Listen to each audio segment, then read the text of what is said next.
Assalamualaikum warahmatullahi wabarakatuh. Selamat pagi. Hari ini di hari Sabtu 14 Agustus 2021 kita kembali belajar dan hari ini kita belajar muatan lokal bahasa Banjar.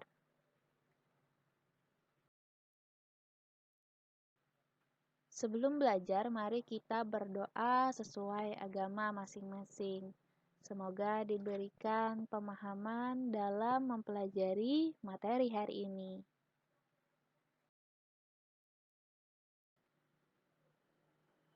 Yang akan kita bahas kali ini adalah tradisi Banjar, yaitu tradisi Batamat. Materi ini bisa kita temukan di LKS Muatan Lokal Pembelajaran 2 halaman 9 sampai dengan 11. Batamat artinya sudah tamat atau selesai belajar mengaji Al-Quran, khususnya bagi kalangan anak-anak dan remaja. Tradisi Batamat memadukan beberapa unsur budaya lokal dan budaya luar atau pendatang. Unsur budaya luar atau pendatang dilihat dari pakaian yang dipakai oleh yang Batamat dan pernak-pernik yang mengiringinya, khususnya dari Arab, Timur Tengah, Melayu, dan sebagainya. Sedangkan unsur budaya lokal terlihat dari sisi makanan khas yang disajikan, yaitu nasi ketan, lakatan, pakai inti, nyiur, gula habang, dan sebagainya. Upacara Batamat Quran dapat dibedakan dalam dua macam cara dan waktu pelaksanaan. Yang pertama, Batamat Quran yang dilaksanakan ketika seseorang telah menamatkan mengaji 30 juz. Yang kedua, Batamat Quran yang dilaksanakan saat perkawinan. Pertama kita bahas dulu Batamat Quran yang dilaksanakan ketika seseorang telah menamatkan mengaji 30 juz. Nah, biasanya nih anak-anak ibu yang ngaji di TPA biasanya dilakukan bersama-sama dengan teman-teman mengaji. Jadi supaya meriah acaranya diimbayakan, dilakukan bersama-sama supaya ramai. Upacara ini dilakukan dengan arak-arakan yang diikuti oleh mereka yang batamat. Biasanya dipilih dilakukan pada bulan Rabiul Awal. Mereka yang batamat duduk menghadap kitab suci Al-Quran masing-masing yang diletakkan pada rehal. Bisa juga pada bantal. Jadi Qurannya di depan, tapi diletakkan di atas rehal atau bantal. Yang ada di gambar ini adalah rehal ya. Setelah itu, di depan mereka ditaruh juga balai-balai atau wadah berisi kue tradisional dan telur rebus yang mereka bawa sendiri. Nah, ini ada telur rebus, terus ada lakatan juga di depan sini. Peralatan yang digunakan adalah payung kembang bertingkat 3. Nah, di belakangnya ada payung, ada tingkat 1, tingkat 2, tingkat 3. Yang dirangkai dengan bunga-bunga seperti kenanga, cempaka, melati, mawar, dan bunga kaca piring. Jadi dirangkai sehingga membentuk seperti ini. Kadang ada juga yang ditambahkan permen atau duit 2.000, 5.000. Nah, ini ada yang pakai duit nih. Ada juga snack-snack juga bisa ditambahkan ke payung ini, tapi yang menjadi esensi atau khasnya itu adalah rangkaian bunga. Ya, jadi kalau ada duit, ada permen, ada jajan-jajanan seperti ciki-cikian itu hanya tambahan variasi. Payung harus berada di atas kepala yang kena giliran membaca. Nah, jadi dipayungi semuanya. Kalau yang di tengah ini sepertinya pakai payung beneran nih.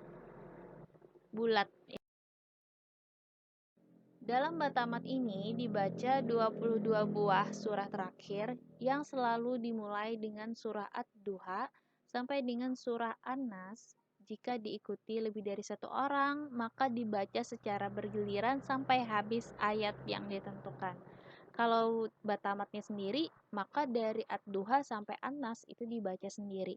Tapi kalau misalnya bersama-sama dengan teman, maka bacanya bergiliran. Apabila sampai pada surah Al-Fil, maka telur rebus yang ditaruh dalam balai-balai diperebutkan oleh hadirin. Bagi yang berhasil mendapatkan dan memakan telur rebus itu sampai habis, berarti ia cekatan dalam menuntut ilmu agama. Artinya, orang tersebut sangat mudah mencerna atau menerima pelajaran agama yang diberikan kepadanya. Hal ini juga dikaitkan dengan bala tentara Abraha yang ingin menghancurkan Ka'bah. Namun berkat bantuan Allah Subhanahu wa taala, kemenangan berpihak kepada kaum muslimin. Demikian hakikat yang diambil dari tradisi memperebutkan telur rebus tersebut. Kenapa dihubungkan dengan bala tentara Abraha? Karena di dalam surah Al-Fil itu ada menceritakan tentang penyerangan Ka'bah tersebut. Nah, digagalkan dengan burung apa namanya?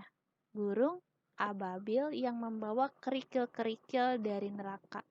Jadi setiap kerikil itu sudah diberi nama pasukan-pasukan yang menyerang Ka'bah. Dan setelah dilemparkan, maka akan sampai ke ubun-ubun sehingga langsung membakar tentara tersebut. Demikianlah bantuan dari Allah sehingga kemenangan berpihak kepada kaum muslimin.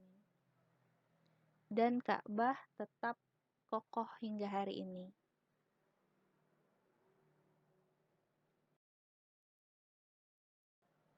Batamat Quran yang dilaksanakan saat perkawinan.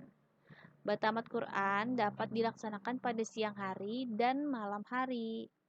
Jadi kalau dilaksanakan pada siang hari, waktunya sebelum mempelai bersanding. Di pagi ya, sebelum mempelainya duduk di pelaminan, maka dilakukan acara Batamat. Jika pada malam hari, itu berarti sehari sebelum hari perkawinan. Peralatan yang digunakan adalah payung kembang, rehal, juga talam untuk menaruh kendi berisi air dan gelas. Nah, ini nih ada bapak-bapak keren dan ternyata ini adalah pakaian yang digunakan yang khasnya ya. Jadi untuk putra kebanyakan memakai baju taluk balanga, yaitu kemeja lengan panjang dengan leher baju bulat dan sedikit mencuat ke atas. Warnanya tergantung keinginan masing-masing.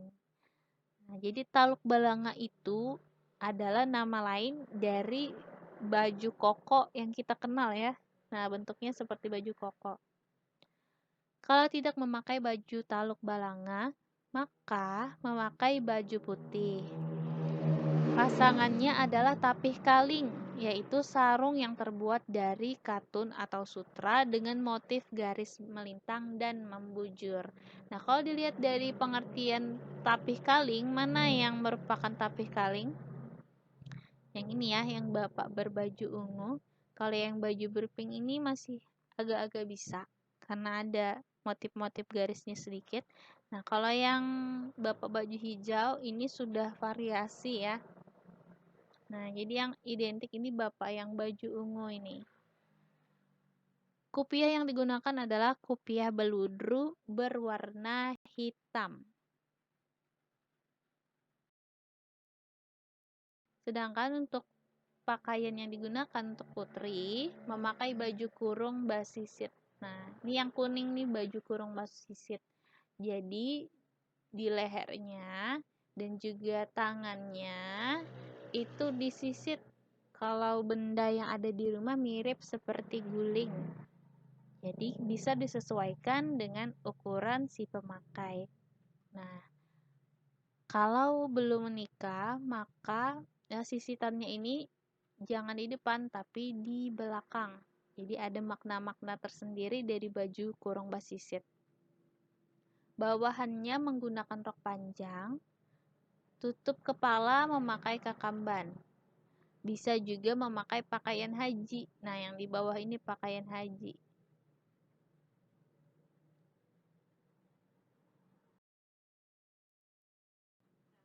Upacara Batamat Al-Quran ini diadakan sebagai penyaksian kepada masyarakat bahwa calon pengantin adalah seorang yang taat kepada ajaran agamanya.